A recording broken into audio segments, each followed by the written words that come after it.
अस्सलाम वालेकुम वरहमतुल्लाह। वालेकुम अस्सलाम वरहमतुल्लाह। भाई आपका नाम? मेरा नाम राना जाहिद तुर्की वाला और राना। मैं गुजरांवाला पंजाब पाकिस्तान से। अच्छा। जी, अभी आप कहाँ बैठे हुए? अभी मैं बैठा हूँ सिंध का एक इलाका है जंगशाही, एक बहुत ही प्यारा कस्बा कह लें, गांव कह लें, और डिजिटल लिटरेसी स्कूल है जंगशाही में।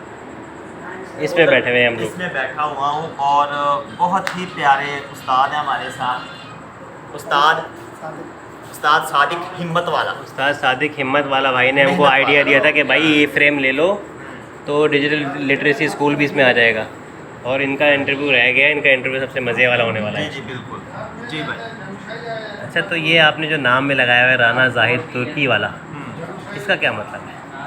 अच्छा, जैसे ये उस्ताद है हिम्मत वाला, मेहनत वाला, इनका लक़ब कह लें। सही है। इसी तरह आपको और भी मिलेंगे। मैं हूँ एहसान कुरान वाला। कुरान वाला अभी मैं आप ही की तरफ आने वाला था। सही है। इसी तरह आपको रिजवान फैक्ट्री वाला, सही है। आज़ाद चाय वाला, कोई खोए वाला, कोई मलाई वाला मिलेगा। सही है। ठीक है। वाला क्या होता है, जैसे कि बचपन में मैं देखा करता था, मेरे मामू एक ट्रैक्टर चलाते थे, ट्रैक्टर ट्रॉली, और आज तक उनको लोग, रेहान साहब ने नहीं उन्हें नाम दिया, आज तक उनको लोग क्या कहते हैं, आसफ ट्रॉली वाला। यानी वाला क्या हो गया, जो उसका मिशन है, पहचान बन गई उनकी। पहचान हो गई। और पहचान क्यों, कि उसका मिशन होता है।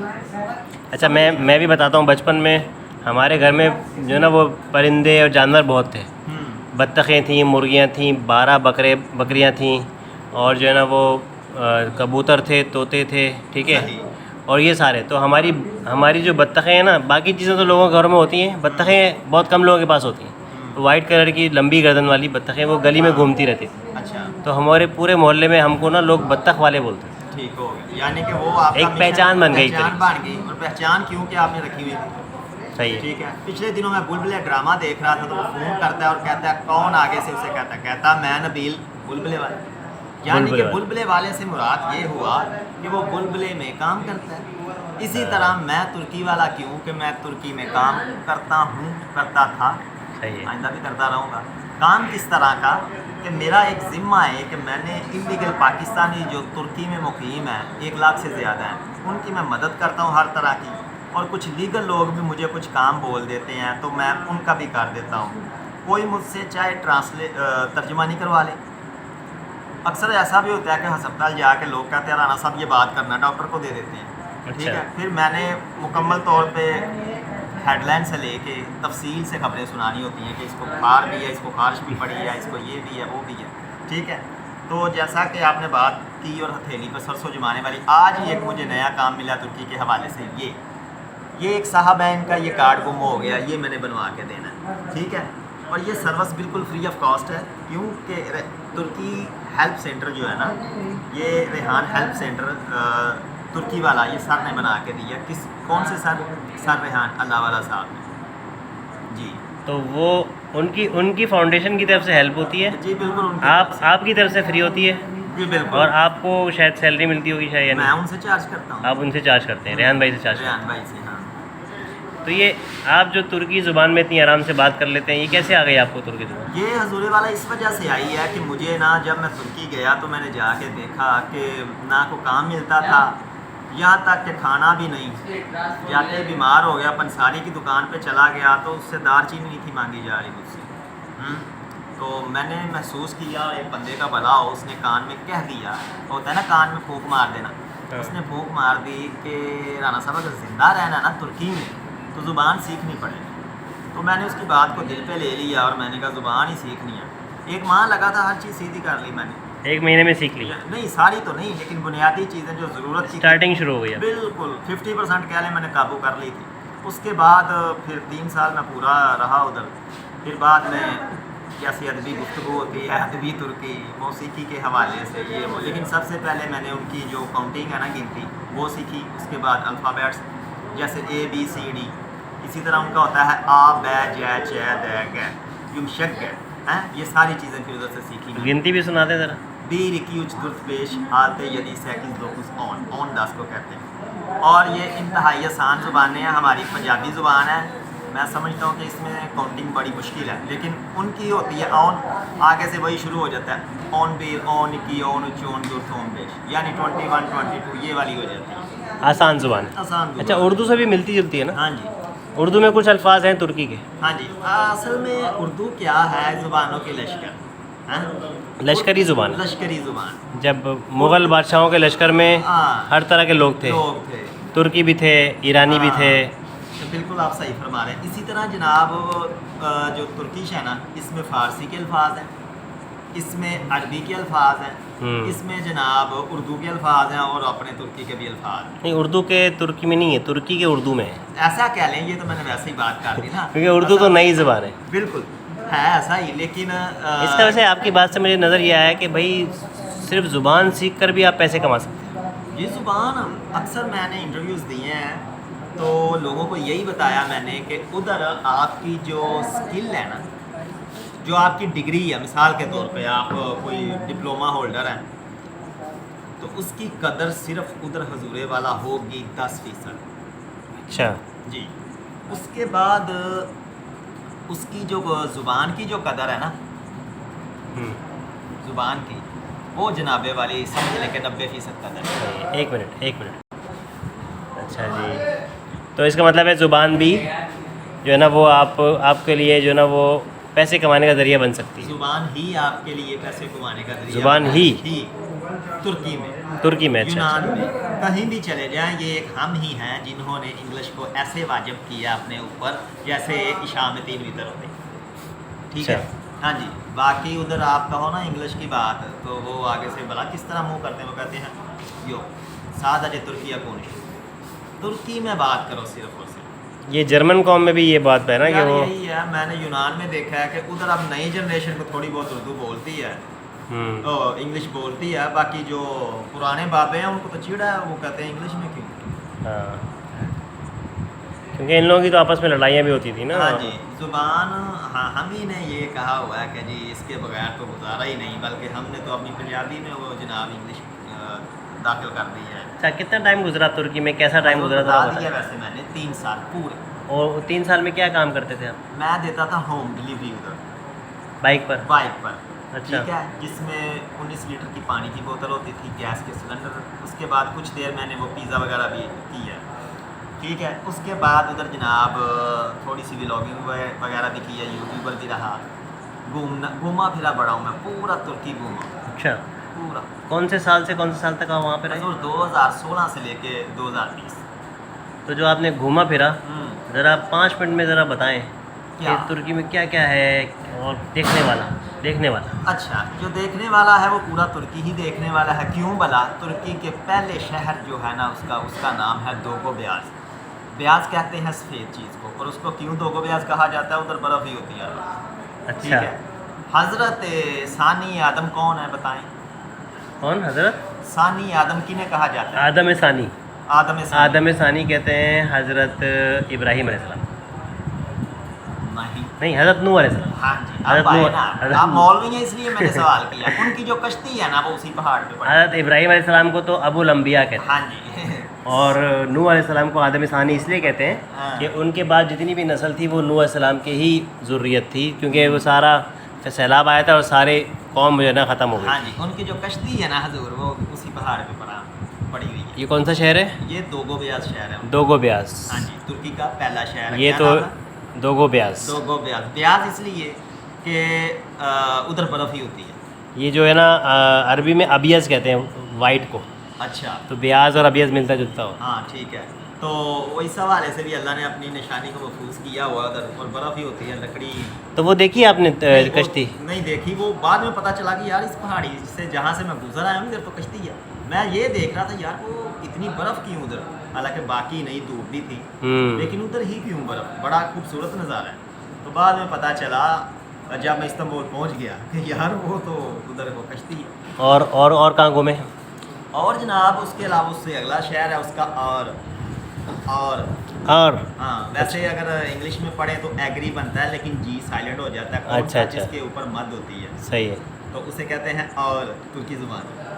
मद वो होती है ना, टोपी वाली मद। हाँ जी, सही वो है। मद होती है जी के ऊपर। हाँ, और तो जी उससे साइलेंट हो गया। थोड़ा सा और करके, और जैसे सही। रजब तैयब उर्दुआन, उर्दुआन है। जैसे यहाँ पे तो अर्तुगरल पढ़ते हैं ना, अर्तुगरल नहीं अर्थुरुल है। अर्थुरुल। अर्थुरुल है। अर्थुरुल वो देखिए आपने अर्थुरुल देखी? हाँ जी, इधर ही आके देखा मैंने। पूरा देखा या नहीं देखा? मैंने देखा काफ़ी ज़्यादा, लेकिन एक दिन ना, कोई 4 माह पहले की बात है, एक दिन मैंने फिर इतना देखना शुरू किया, मैंने कहा आज मैंने सादतिन फुपक की ना गर्दन उतरवा के छोड़ दी। तो आपने देखा तो तुर्की में देखा होगा ना आपने? तुर्की ज़ुबान में देखा, और क्या मज़ा आया होगा? बड़ा मज़ा जनाब, साउंड ही अलग। हम तो जो है ना सब टाइटल पढ़ पढ़ के देखे। नहीं नहीं, मैंने उसमें देखा चैनियन, मुझे तो सारी समझ भी आ रही थी, मज़ा भी आ रहा था। और हाँ। फिर सादतिन फुपक नहीं था मार रहा, वो मैंने कहा वो नहीं मर रहा था। मैंने उस वक्त जनाब रमज़ान था, मैंने कहा आज इसे मरवा के छोड़ना। मैंने अच्छा।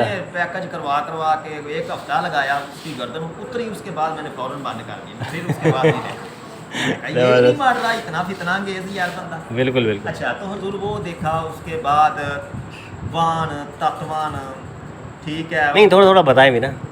क्या बताना है इनका, यानी ये तारीखी से शहर हैं। अच्छा। वान है, तत्वान है, इसी तरह अब तो नाम भी भूल गए हैं, एक अरसा हो गया। तो ये सारे इलाके घूमते घुमाते फिरते फराते, ये है कि पुरानी चीज़ें खंडरात किस्म की देखने को मिलती हैं। फिर एक वो जो गुब्बारे से वो आपने देखे होंगे, गैस वाले बलून, वो भी उधर होते हैं उस्मानिया के साथ, वो शहर है, अब नहीं उसका नाम याद आ रहा वो जनाब। फिर उनका एक इलाका है सिवास। सिवास के लोग जो है ना, वो उनका रहन सहन हमारे इधर पठानों जैसा है, बापड़दा, और बड़े मजहबी से लोग। अच्छा। बड़े, और हरियाली भी बड़ी है, सब्ज़ा भी बहुत है उधर। फिर इसी तरह जनाब घूमते घुमाते बस इस्तानबुल का ज़्यादा पता है। और एक चीज़ हजूरे वाला, जो आखिरी शहर है ना यूनान के साथ जो लगता है, और यूनान शुरू होता है तुर्की ख़त्म होता है, उसका नाम है यानी खारकोस। क्या नाम है? यानी खारकोस। अच्छा। और यानी काफ़ी ज़्यादा एक पट्टी लगती है, उन सारी पट्टियों का पता, क्योंकि उधर से गुजर के यूनान भी गया हूँ ना 3-4 दफ़ा। तो जो पहले गांव में सहूलत है ना अस्पताल की, वही इस्तांबुल में है, वही आखिरी गांव में है, वही पूरे तुर्की में है। तालीम का मेयार भी, सड़कें भी, इनमें कोई फ़र्क नहीं है। सही है। बाकी दीनदारी के लिहाज से आपने बताया कि कौन सा इलाका है वो? सिवास। सिवस। बाकी जगह जो है ना, थोड़ा सा अभी इतना माहौल इतना अच्छा नहीं, या नहीं, वो पहले शहरों में है, लेकिन उधर तक भी वो पेंटे शर्टें जा पहुँची हैं, लेकिन इस्तानबुल तो फिर इस्तानबुल है। अच्छा, ये हम उसको इस्तांबुल पढ़ते हैं, ये इस्तांबुल नहीं है, ये इस्तानबुल है। असल लफ्ज़ है, सबसे पहले इसका नाम जो हदीस में मिलता है वो क्या है हज़रत? कुस्तुनतुनिया। दूसरा नाम था इसका इस्लामबुल। इस्लामबुल। इस्लामबुल था नाम इसका। बुल। अच्छा। अच्छा, फिर बाद में इसे किया गया इस्तानबुल। जब मैं इस्तानबुल कहता हूँ तो लोग कहते हैं वो केड़ा इलाका है, वो कौन सी जगह है? इस्तांबुल हम क्योंकि पढ़ते हैं, लफ्ज़ हाँ। वैसे लिखने में जो उसके अल्फ़ाबेट्स हैं, स्पेलिंग है, उसमें इस्तानबुल ही आता है। तुर्की ज़ुबान में इसकी प्रोनाउंसिएशन जो है इस्तानबुल पड़ता इस्तानबुल कहा जाएगा। तो हुजूर 3 साल उधर रहा हूँ मैं, 3 साल में सेम यही काम करता था जो इधर बैठ के कर रहा हूँ। जो सर रेहान अल्लाह वाला साहब ने मुझे हेल्थ सेंटर बना के दिया है, उधर रह के यही काम करता था, लेकिन फ्री ऑफ कॉस्ट। ठीक है, इधर ये है कि चलें। अभी आप वापसी आपकी क्यों हुई, मतलब वीज़ा ख़त्म हो गया या क्या? मैं हजूर इलीगल गया था बाय रोड, पहले आपको अच्छा। बाय रोड चल के। तो पकड़े गए या खुद ही आ गए? उधर वैसे पकड़ता कोई नहीं। अच्छा। कोई नहीं पकड़ता, पुलिस वाले से कह भी दो ना पकड़ लो, वो नहीं पकड़ता, कहता नहीं। पाकिस्तानियों की बहुत इज़्ज़त करते हैं तुर्की तो वाले। पाकिस्तानी तो उनके पीर हैं, हाँ। बड़ी मोहब्बत करते हैं। ये जो खिलाफत मूवमेंट चली थी ना यहाँ पे इंडिया में, अली बिरादरान ने चलाई थी, मौलाना मोहम्मद अली जौहर और मौलाना शौकत अली जौहर। हाँ जी। तो बोली अम्मा मोहम्मद अली की जान बेटा खिलाफत पे दे दो। अच्छा। तो यहाँ पे बहुत बड़ी मूवमेंट चली थी जिसमें गांधी और नेहरू सब शामिल थे। और क्योंकि उन्होंने देखा ना मुसलमानों का मोमेंटम ऐसा है कि अंग्रेज़ को निकालने के लिए तो हम इसको इस्तेमाल कर सकते हैं, इस मूवमेंट को। तो फिर उन्होंने साथ दिया और हिंदू भी इस मूवमेंट में शामिल थे, सही। क्योंकि 1924 के अंदर ये खिलाफत जो है ना वो ख़त्म होने की बात हो रही थी ना, तो उस पर इन्होंने फिर ये मूवमेंट चलाई थी इंडिया। तो तुर्की वाले इस बात की वजह से पाकिस्तानियों के बहुत ज़्यादा एहसानमंद हैं। हाँ जी, इज्जत करते हैं। हाँ। और भी बड़े सारे कारनामे हैं। और भी हैं पाकिस्तान और तुर्की का बड़ा अच्छा रिश्ता है। तुर्की और यूनान के दरमियान जो सिनर कहते हैं तुर्की ज़ुबान में, जो बॉर्डर लाइन है ना, वो कोई नहीं। अच्छा हाँ जी, बस यही था, ये है। तो अक्सर फितना फसाद होता ही रहता था। अच्छा अच्छा फिर क्या हुआ, मरहूम शहीद जुल्फ़कार अली भुट्टो साहब, उन्होंने उधर नहर खुदवा दी। वो नहर खुदवाई है ना, तो उससे ये हुआ है कि आधी नहर तुर्की के पास है, आधी यूनान के पास है। और जब अच्छा। ये किसने खुदवाई नहर? जुल्फ़कार अली भुट्टो साहब, अच्छा, उन्होंने क्यों खुदवाई नहर? इसीलिए कि आधा यानी क्या है, डिवाइड कर दिया ना यूनान और तुर्की को। तो उनको क्या फ़ायदा हुआ था? मतलब उन्होंने लड़ाई झगड़े से बचाने के लिए किया हाँ जी। और ख़र्चा भी खुद किया।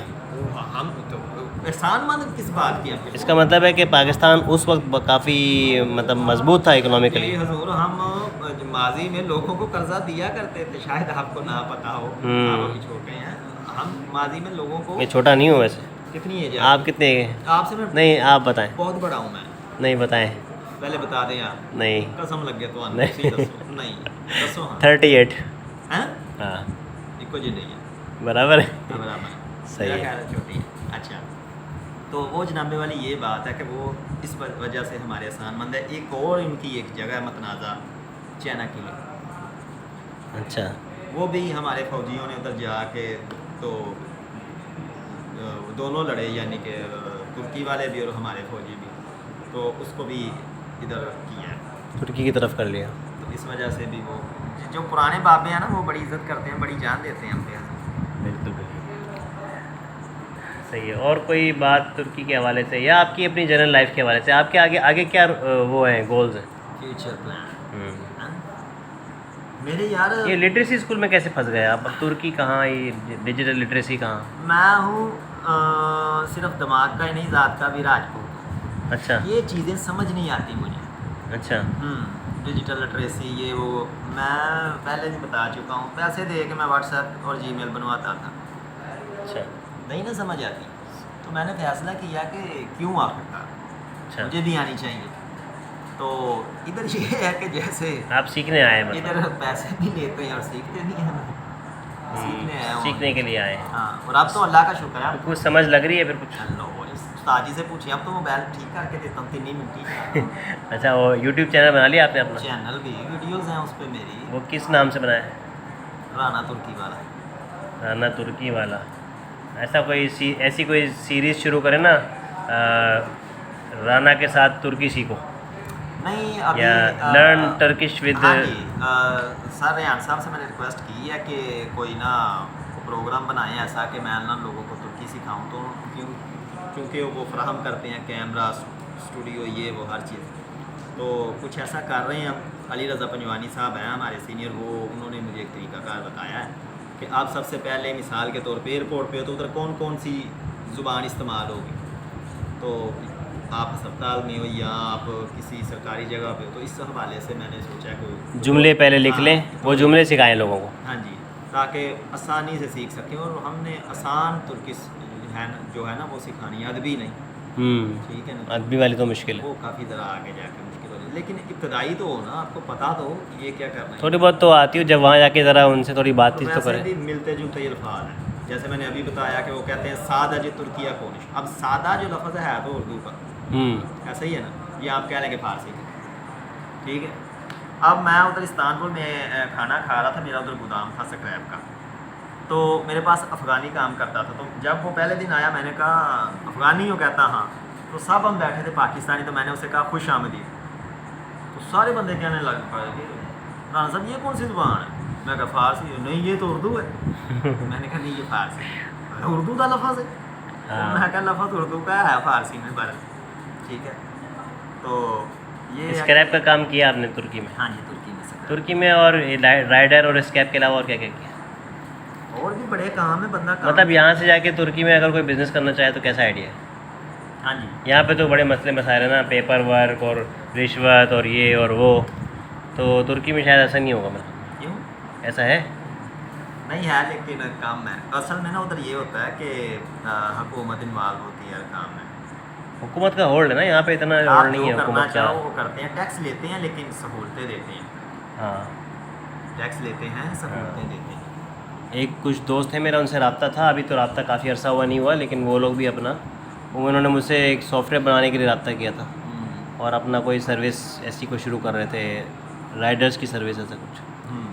तो स्क्रैप का काम आपने वहाँ पे किया? हाँ जी, मेरा उधर गोदाम था, मेरे पास बंदे थे पाकिस्तानी, अफगानी और तुर्की में अगर काम किया जाए तो कौन सा मशवरा देंगे आप, कौन सा काम करना चाहिए? जिस काम में आपको महारत है। हम्म, काम तो बड़े हैं उधर। एक आम सी कीमे वाली रोटी मिलती है, उसे तुर्किश ज़ुबान में कहते हैं lahmacun। अब वो रोटी कीमे वाली क्या है, 3.5 लीरे की उधर मिलती है, अब 4 की हो गई होगी, ठीक है। अब 4 लीरे की वो रोटी है जनाब, कीमा ऊपर लगा होता है, बड़ी ज़बरदस्त टॉपिंग शॉपिंग ये होती है। लेकिन बाज़ार वो एक छोटा सा काम है। अब उस काम को चलाना एक महारत है, और इस्तांबुल में चलता भी है। अच्छा, ठीक है। बंदा परवर सा वो कह लें शहर है कोई, यानी कि उधर कोई भी बंदा है ना, मेहनत करने वाला हो, तजर्बाकार हो, तो निकल जाता है आगे। अब ये है कि आपकी प्रोडक्ट कितनी भी अच्छी है ना, आपको बेचना आना चाहिए। बेचना आना चाहिए जी। और उस बंदे का मैंने हालांकि छोटी सी दुकान थी, कोई बैठ के खाने की भी जगह नहीं सही तरह, लेकिन सब होम डिलीवरी। उधर ऑनलाइन ऑर्डर देना, वो जनाब स्लिपें गिरती जाती हैं, आप ऑर्डर देते ये वो जाओ जी दे इस बंदे ना, को पैसे लेने का झंझट ना देने का, जाना देना, पैसे आ चुके हैं पहले। जदीद काम तो ऑनलाइन काम भी वहाँ पे काफ़ी ऑनलाइन ही है वहाँ पे, कोई टेंशन नहीं है, यानी कि बहुत कम हो गया ये फिजिकल करेंसी क्या रहेंगे। काश्तकारी है वहाँ पे आजकल, तो हमारा ज़रा काश्तकारी पे जोर है ना। हाँ जी, बहुत ज़्यादा है वहाँ पे। इस्तांबुल में मैं रहा ज़्यादा देर, तो मैंने कहा यार ये कहाँ से खाती होंगी वो। फिर जब दूसरे शहर घूमने का मौका मिला तो पता चला कि ये बड़ा काम फसलें हैं वहाँ पे शहर बेशुमार। उधर बड़ी बड़ी किस्म का शहर है, और तकरीबन हर किस्म का शहर मुशाहदे के तौर पे मैंने लिया, खाया भी मिलता है। इसी तरह जनाब खुश्क मेवा जात वहाँ पे उगते हैं जी बहुत ज़्यादा। ये जो एक हदीस में जिक्र है कि जिसमें 40 मर्दों की ताकत है, वो कौन सा फल है बड़ा? बी। क्या है? बी का फल होता है ना, बी। बी नाशपति से मिलता जुलता फल है, उसका अच्छा। हदीस में भी जिक्र है कि 40 मर्दों के बराबर ताकत रखता है और दिल के लिए बड़ा अच्छा है। अच्छा, ये आप रिसर्च कीजिएगा इसमें। बी हो गया, सही है। जैसे पंसारी के पास जाएँ तो मुरब्बा बी का मुरब्बा दे दो जी। इसी तरह वो फल नाशपति से मिलता जुलता वो उधर होता है, ठीक है। खजूर बड़ी बड़ी आला मिलती है उधर, वहीं की नहीं होती। अच्छा, आती हैं बाहर से, लेकिन मिलती पाकिस्तान की चीज़ें बिक सकती हैं वहाँ पे? हैं जी। क्या बिकेगा? आम बिकेगा? उधर आम मिलता ही नहीं है, ही नहीं, किसी को पता ही नहीं। अच्छा, वो तो बिकेगा ज़बरदस्त किस्म। दिखेगा अगर और उन्हें पाकिस्तानी खाने, बिरयानी और ये मैंने वो खिलाया लोग खाते था। हैं? नहीं, उनकी आंखों से पानी निकल आता मैंने खिलाया था एक को, और वो शुक्र है पास पानी पड़ा हुआ था। थोड़ा खांसी और आंखों से पानी, और जो उनका पहले ही रंग गुलाबी होता है वो मज़ीद गुलाबी लाल हो गया। ये तुर्की की लड़कियाँ कैसी होती हैं? हजूर मैं अर्ज़ तो कर रहा हूँ गुलाबी। अच्छा, गुलाबी नहीं, मैं वैसे कह रहा हूँ फर्मा बरदारी के लिहाज से कैसी होती हैं? आपने किसी से बात की कि अपनी बीवी से तंग हो गया, मेरी बीवी मेरी बात नहीं मानती? हाँ जी। हाँ जी, क्या? मैं उधर रहा हूँ तो हाँ। चूँकि मुझे ज़ुबान आती थी तो समझे मैं एक हिसाब का तुर्क ही था। फर्मा बरदारी वगैरह तुर्क ख़वातीन में नहीं है।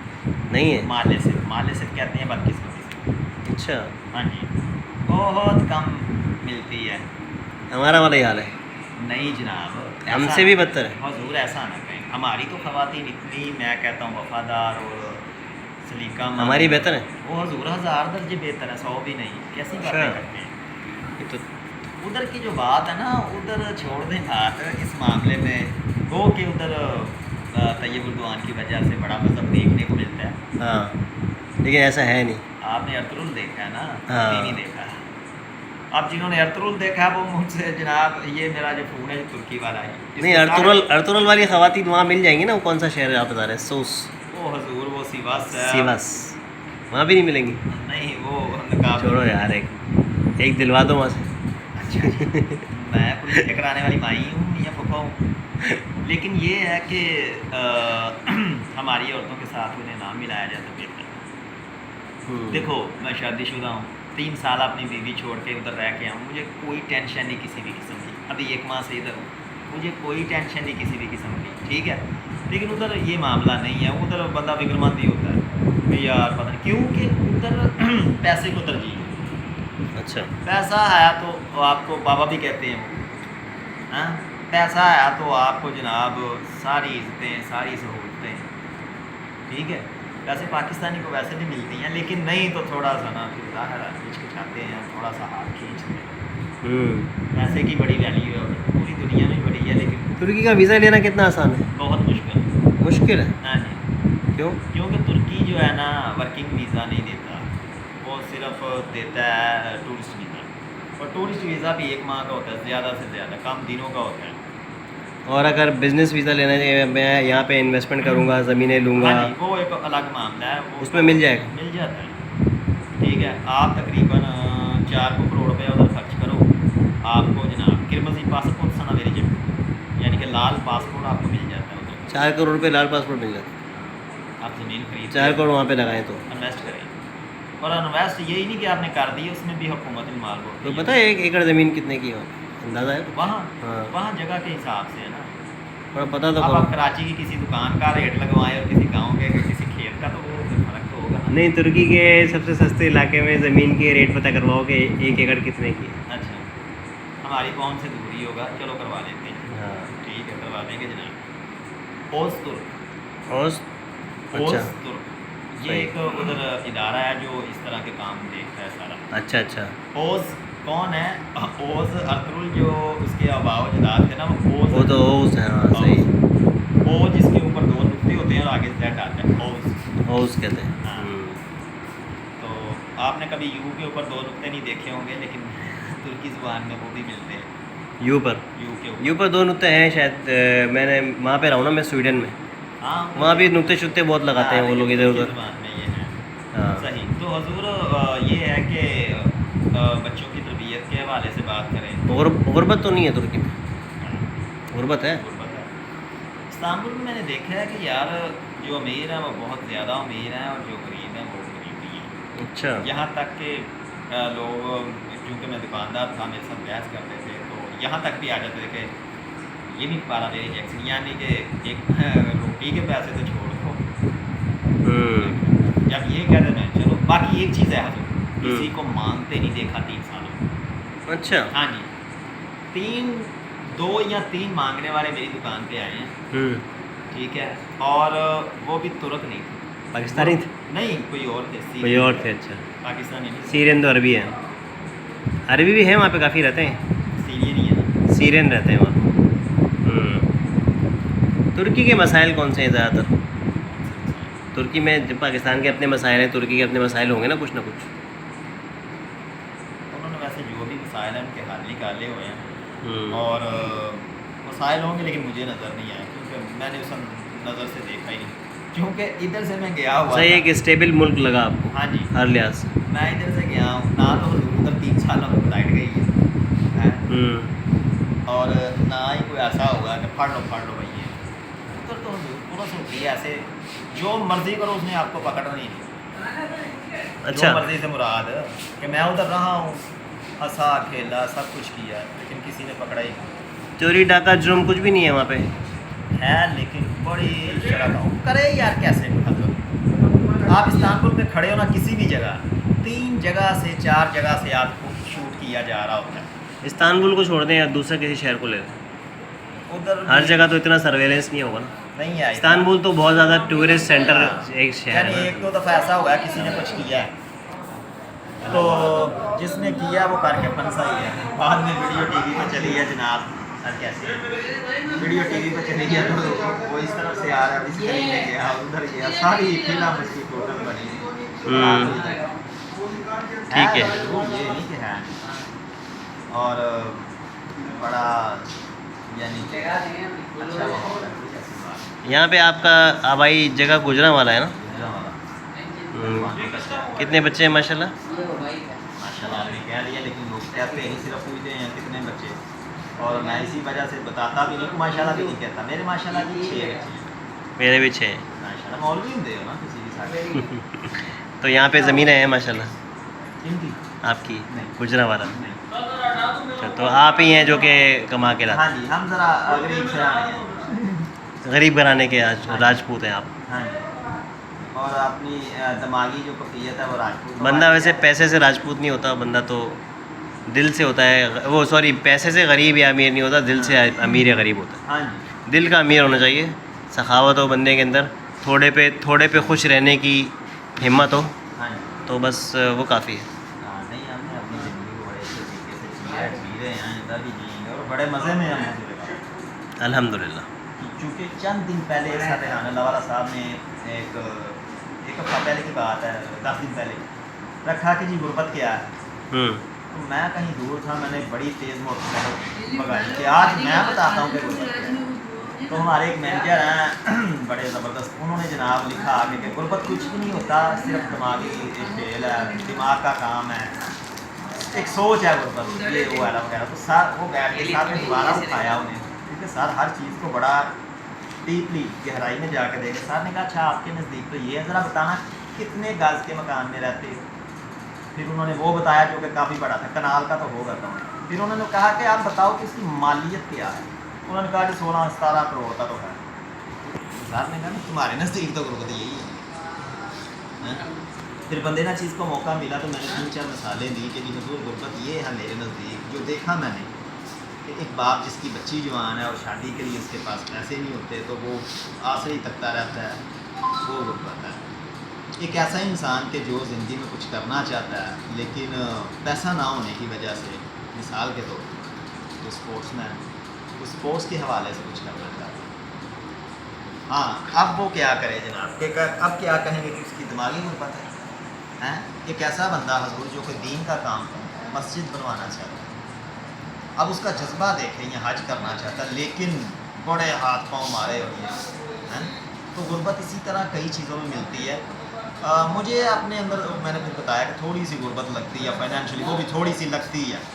बाकी ये एक चीज़ है जिससे मैं थोड़ा सा गरीब हूँ, बाकी मैं किन चीज़ों में अमीर हूँ, मेरे नज़दीक वो मैं ही अमीर हूँ, चंद लोग मिलते हैं ऐसे। ठीक है, आपके पास सेहत है, आपके पास एक बिल्कुल यूनिक स्किल है जो कि आपको आसपास जो है ना हज़ारों में भी नहीं मिलता। नहीं मिलता, सेहत और है, ताकत है हाँ, हजूर, दिमाग भी अब चलने लग गया, अब राजपूत को कंट्रोल किया थोड़ा सा। पहले गुस्सा आता था, अब आइडियाज़ आते हैं। माशाल्लाह। ठीक है, मैं बताऊँ गुर्बत का, आपने बताया ना कि गुर्बत क्या है, आपने तो गुर्बत की कैफियत बताई।